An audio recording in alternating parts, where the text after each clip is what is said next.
Perkenalkan, saya Kadek Dela Kusumasari, NIM 17170510005. Di sini saya akan menjelaskan tentang mind mapping yang sudah saya buat, yaitu mind mapping tentang laporan arus kas.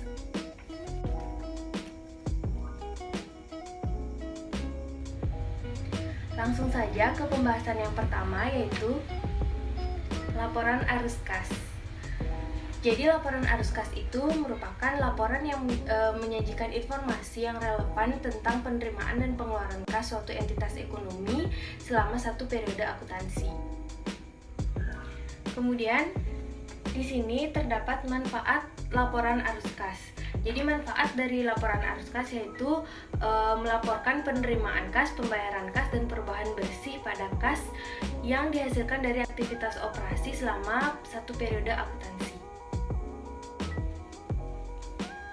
Di bawah dari manfaat laporan arus kas, di sini terdapat keterbatasan laporan arus kas. Jadi keterbatasan laporan arus kas beberapa diantaranya yaitu yang pertama, bunga dan dividen yang diterima serta bunga yang dibayarkan dikelompokkan sebagai arus kas operasi.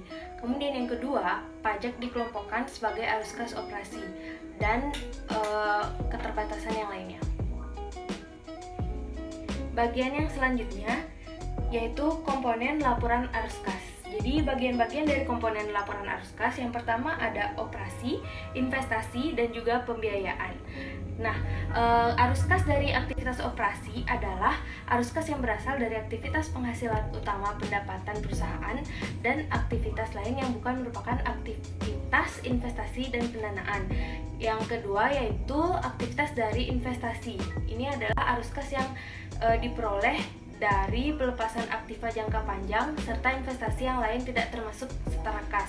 Yang ketiga yaitu arus kas dari aktivitas pembiayaan adalah arus kas yang berasal dari aktivitas yang mengakibatkan perubahan dalam jumlah serta komposisi modal dan pinjaman perusahaan. Bagian yang keempat yaitu ada metode pembuatan laporan arus kas. Nah, metode pembuatan laporan arus kas ini dibagi menjadi dua. Yang pertama ada metode cash flow langsung atau direct, yang kedua ada metode cash flow tidak langsung atau indirect. Metode langsung ini merupakan metode yang menghasilkan informasi mengenai kelompok utama penerima kas bruto dan pengeluaran kas bruto dapat diperoleh dengan baik melalui yang pertama catatan akuntansi perusahaan, yang kedua dengan menyesuaikan penjualan, beban pokok penjualan, dan pos-pos lainnya dalam laporan laba rugi.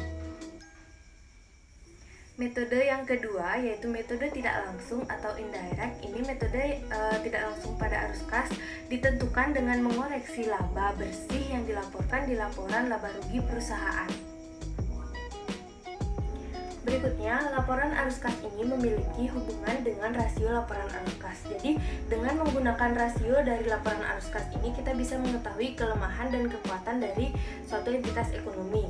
Nah, adapun bagian dari rasio laporan arus kas, yaitu yang pertama ada operating cash flow ratio, yang kedua ada price atau cash flow ratio, yang ketiga ada cash flow margin ratio, yang keempat ada cash flow from operation atau average total liability, yang kelima ada current ratio, yang keenam ada quick ratio.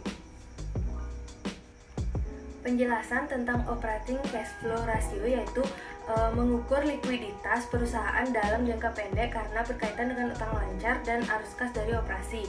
Kemudian yang kedua ada price atau cash flow ratio, dia membandingkan harga saham perusahaan dengan arus kas yang dihasilkan oleh perusahaan. Kemudian yang ketiga ada cash flow margin ratio, yaitu mengukur kemampuan dari perusahaan dalam memenuhi atau mengubah penjualan menjadi uang tunai. Kemudian yang keempat yaitu cash flow from operation atau average total liabilities, yaitu dia mengukur solvabilitas atau kemampuan perusahaan dalam membayar kewajibannya. Yang kelima ada current ratio. Nah, di sini memberi informasi tentang kemampuan aset lancar dalam memenuhi kewajibannya saat ini. Yang keenam ada quick ratio. Dia mengukur persediaan dan mengukur liabilitas, likuiditas perusahaan dalam menjual untuk memenuhi kewajiban jangka pendeknya.